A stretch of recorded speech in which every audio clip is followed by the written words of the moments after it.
We're spraying, ladies and gentlemen. A lot of trees. The cattle are all thinking they're gonna get something right now.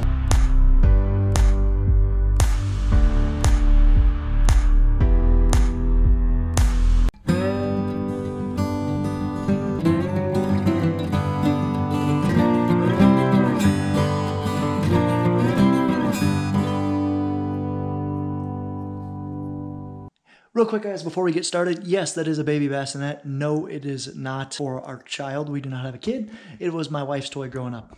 Real quick about me, guys. My name is Ron Schrader. I work full-time for John Deere, but I help part-time out on my family's farm at Hartung Family Farms. My uncle is the owner of the farm. He has two sons, Nathan and Curtis, who you guys will see on the channel. You'll also see like my family, my dad, my brothers and sisters. You'll see them occasionally on the channel. And you guys will want to stay tuned to this video, guys. We have a lot going on. I took some of the best sprayer drone footage I've ever seen. You guys have already seen a little preview earlier in the video, so you want to stay tuned for that. And be sure, guys, if you do like the video, be sure to hit that like button and hit that subscribe button. And like I said, guys, if we get our subscriber ratio up to 50%, we'll get a video with Pat. Come on, hit that subscribe button. Well, guys, good morning, good afternoon, and good evening to all. Welcome to Hartung Family Farms. Got Ron today. I'm heading up to the farm to get the sprayer out of the shop. It's actually at DeWitt and Kuhnel's. It's very cold out right now. Down in Davenport, we got rain, but I think up north they're getting mist right now. It's basically going right at the Mississippi River, so I think we're getting mist. But anyway, let's get up to the farm. Alrighty, just pulling up to Kuhnel's in DeWitt. A nice 7230 sitting there. Too bad it's only two-wheel drive, but oh well. But yeah, my sprayer was in the shop, had it worked on. I'll explain a little bit more when I get there. But I see it right there. I'm gonna check oil, start it up, park my car outside of the gates because I know I won't be back here. They close at noon today, so I know I won't be back here before then, so I gotta park it outside the gate so I don't get locked in and I can go home. But let's start this thing up. After I look at that V1300 again, man, that's a nice cart by First Manufacturing. And there's my sprayer. Alrighty, this thing's warming up. Everything looked good for fluids go. So I'm just basically getting my stuff in there because, like I said, I'm leaving my car here. So I'm getting my stuff transferred in there, and I'll go park, take off with this thing, and that's where my car will sit. It's out of the gate, out of people's way. Good enough for me. I just hope I can get out of there. We'll find out.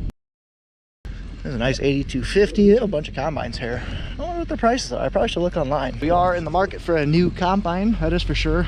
We haven't put our 2588 up for sale yet, but we are going to. My wife and I were spraying a couple days ago before I dropped this thing off here, and I noticed this thing was hanging down quite a bit, and I actually got to a point where you can kind of see a little grooves right here. Screwed up the tire. I'm not happy about it. I don't know how it happened, but basically I think the suspension was up high enough because it made contact with that bolt right there. So that's no fun, but that's not the reason why we were here. So I'll explain more later, but I'm gonna head over and pick up a spare part, and then I'm going to head up to Preston. Look at that nice 8250 with a 40-foot flex scraper. Now that is a goal right there. That would be awesome. I'd take the 7242. I wouldn't be picky. Just any large frame combine or flagship combine. Alrighty, we're good to go. I got some new Midland radios I'm gonna mount up today. I don't think we'll be able to spray right away this morning, but I might go out shooting clays with my buddies. And then I'm gonna head to Preston. All right, let's start the nice long 40-minute drive home. This will be fun. Could be worse though. This thing rides nice, it goes fast. I can't complain.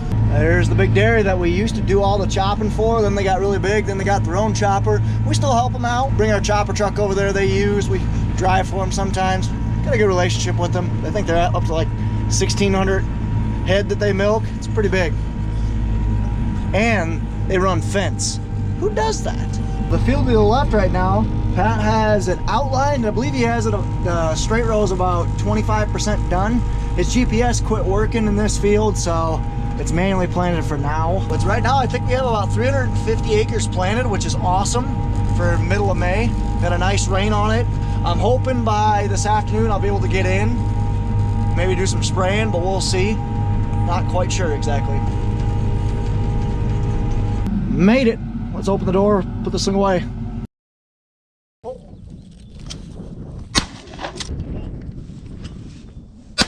Hey, oh.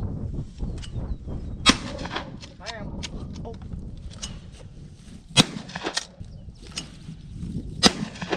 That's not what you're doing. Give me something challenging.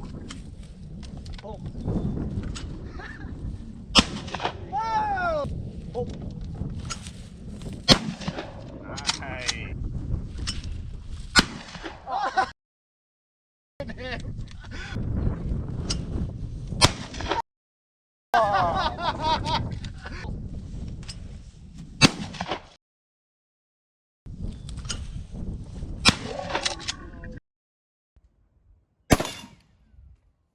I think you killed it. Your boy. Alrighty guys, so I had a little fun this morning. Had a buddy come up and we did a little bit of shooting. Just target practice, some safe fun stuff like that. So while I was gone, I went home and grabbed some bite to eat, but while I was gone, looks like Pat got the sprayer out and did some shuffling around on my chemical trailer. And it looks like he got my chemical on there, so that's awesome. Doesn't look like there's anything in there. Well, I guess I got this generic dual, and I'm gonna start spraying our corn ground. I need to pull the pickup up so I can get a battery basically for the small chemical pumps. Alright, I'm gonna start loading up. So I got everything hooked up. Start the motor, start putting chemicals in, get this party on the road. Filling.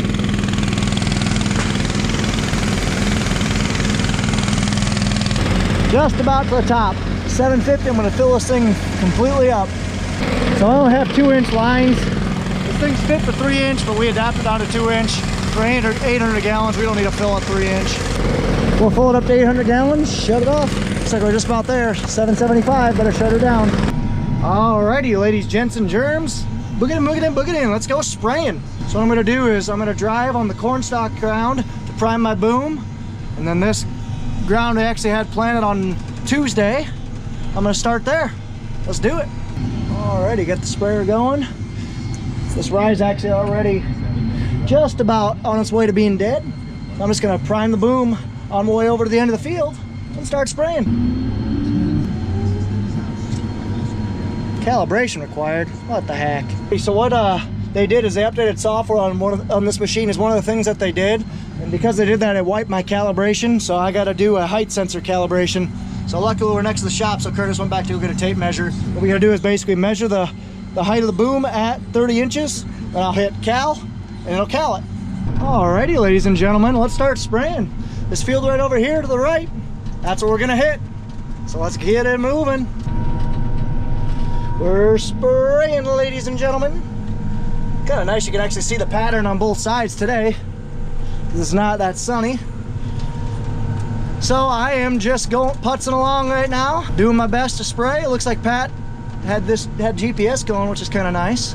So I'm going to spray along out of this whole field, and then I'm going to work on the inner parts, get this field done.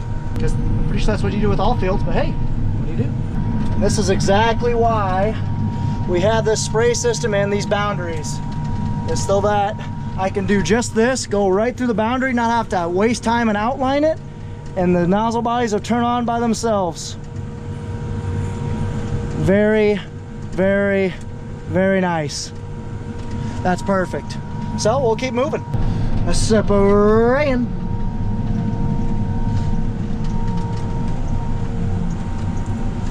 Conditions are perfect right now. You can kind of see I'm kicking up dust. The distance are absolutely beautiful to be spraying. There's a lot of different soil types right in here, guys. You can kind of see it's really light right here. This is a lot of sand right here. Get up on the hillside, you get a little bit more clay. And up on top, I believe it's a loam, but I'm not 100% positive on that. But it's nice ground when you get up on top. I'm in our flats across the road from our farm right there. Alrighty, guys. Just finished my first tank of corn spray for the year. I timed it perfect when I just got to the end, got my auto guidance set up. So I hope you guys know what that means, but you're gonna be getting some drone footage when I get back because I got a straight auto guidance line and we're gonna be good to roll. So let's go back, fill up. I think Pat said the side-by-side battery's dead. Not sure what the deal with that is. So I'm gonna go back, bring a jumper cable and jump that for him. So let's head back to the farm. Don't have to go that far though. Jumper cables, jumper cables. This set doesn't look great. I mean, it'll work, but it doesn't look great. So let's go see if I can find a different set. Oh, I just went ahead and grabbed my personal one. I couldn't find one like that. Oh, see, like I said, worst case scenario, I'll just break out mine. I think I've only ever used my personal jumper cable set at the farm one other time. Anyway, guys, I'll talk about what we had done to the sprayer. So the software was updated on the sprayer. They fixed a couple electrical issues. We had a couple times where the right side hazards would not turn on. So they fixed that. There was a short in the wires. And there was also the back left hazard light wasn't working either. So found a short in that wire as well. And then a couple of smaller things that Raven needed updated. Raven owns the system, the pulsing system that's on there. So I think he just did a couple of stuff on that. that sprayer is good to go. It's working so far, knock on camera. Let's head back to go jump Pat's side by side. Quick commercial break, guys. If you guys are interested in any of my camera gear, lighting, lights on our equipment, lights on our shop, anything like that, I got all my Amazon links down below in the description if you guys are interested.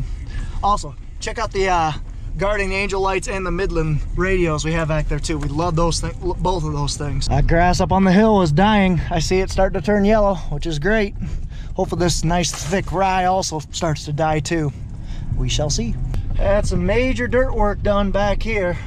Both of these hillsides are starting to get pretty deep cuts in them, so we had a bulldozer come in, push the dirt back up the hill, trying to level this back out, and we're actually going to reseed this here in the next probably day or two.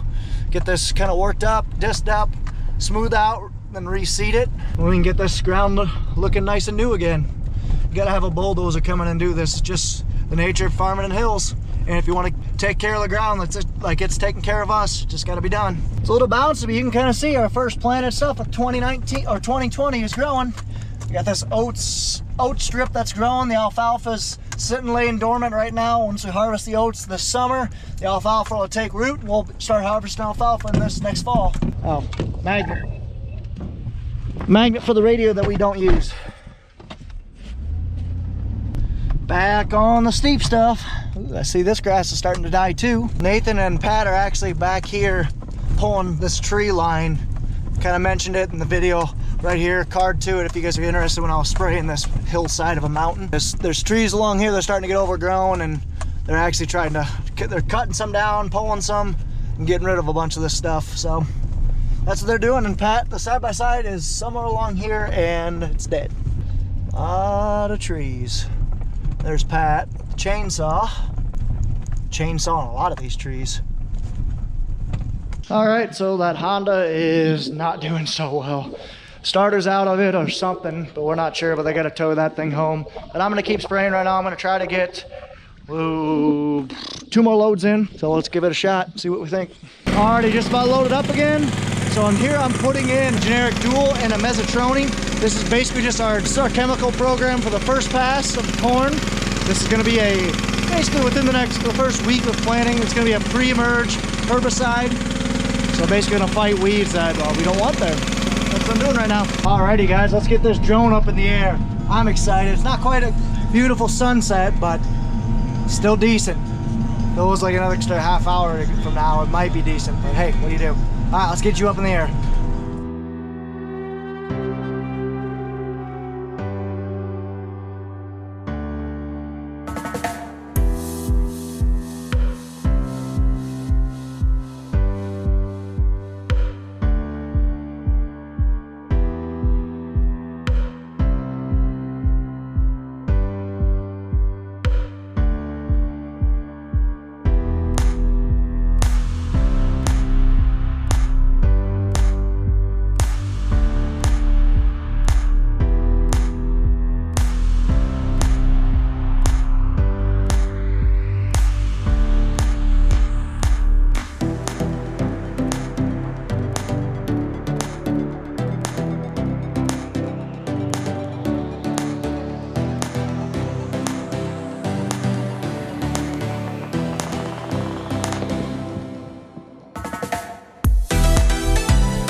guys, all done with this field. So now I am going to head to the next one. I'm basically going to outline a spot where we know we've hauled a lot of manure and scraped that out. So there's going to be a lot of water hemp there, because typically there's a lot of weed seeds. Well, I wouldn't say a lot, but there is some weed seeds and invasive seeds that you don't want in your corn, in manure. Manure's a lot of good benefits from a nitrogen standpoint, but it does have its downsides, and that is one of them. So I'm going to spray a pass along that where we get a lot of manure, and then I'm going to head to the next field. Alrighty guys, I hope you enjoyed those drone shots. It was definitely fun taking them, that is for sure. So now I am spraying along on this next field. I'm basically I just ran along the ditch there. So now I'm gonna go to the end, get my AB lines set up, whip around, head right back where I came from, and head to the next field. I gotta go do a spot along the ditch there where I missed, but I'll get there eventually. It's a nice night for spraying, that's for sure. The cattle are all thinking they're gonna get something right now. Nuh-uh, no way, Jose. Just heading over to this next field. Won't be able to finish it, but I'll get close. It's probably my last load of the night, I'm guessing, because it's getting a little late. So I'm on this new field now. I gotta be careful because our neighbor's planting beans there. What I'm spraying shouldn't hurt his beans, but I still just don't want to be get too carried away. He's also gonna be planting corn over here, so should be good, but just taking her easy on the outside. Low pressure, big droplets, no drift. It's pretty calm right now, so it's great spraying weather. I am not gonna complain, I'm just gonna keep going. It's so nice, everything that was wet last year is so dry right now. Like that was a wet hole, that was a wet hole. What I just drove it through was a wet hole on that last field, so it's kind of nice. We're getting all this stuff in. This stuff was planted 5 days ago. This is amazing. One of the good things about this sprayer is that it has turn compensation, individual nozzle control. Those are the two biggest things. Individual nozzle control saves me time and overlap, and turn compensation basically makes sure I have the same rate across the entire boom when I'm turning. So when you turn, your right side basically stops, so it shuts those ones off, and your left side speeds up and really make sure it has an even rate across the entire boom, because that's the name of the game with spraying. You need to have an even rate, so that way if you have too much of a rate, then you're potentially giving your weed the ability to start building up a resistance to that chemical, which is not good. And if you don't have enough rate, you won't kill it. So rate is the name of the game. The last 2.5 hours I've done 100 acres, so I'm pretty efficient right now. Like I said, this is our best ground, our best going, and I even stopped for a half hour to go take pack the pickup so he could get the side-by-side moving. I am doing very well so far. Not bad for the first day of the year. Well, that's just how this worked out. Had to straddle this. Good thing I got big tires and I'm all done for the night. Heading home. Well, heading back to the farm. One thing I do not like about Case is these hydros are so dang sensitive. And no, that wasn't just because my speed is up. It is kind of sensitive and touchy. But gonna head back to the farm, put a little bit of fuel in this thing, and get this thing, I don't know, put away. Ooh, we got our seed shuttle. Gonna be doing beans here soon. All right, let's shut her down for the night. Go up and talk to my grandma, see how she's doing, and then call her quits. Alrighty, all done for the night. Got the sprayer packed up. I'm gonna go up and grab a quick bite to eat and scurry home because I got a game night, virtual game night with my in-laws. So that'll be fun. But anyway, I hope you guys enjoyed this video. It was kind of a little scattered. I apologize for that. But if you guys did enjoy it, I would appreciate a like and a subscribe. Follow us on Facebook and Instagram and Hartung Family Farms. And of course, guys, as always, lay ta-ta for now.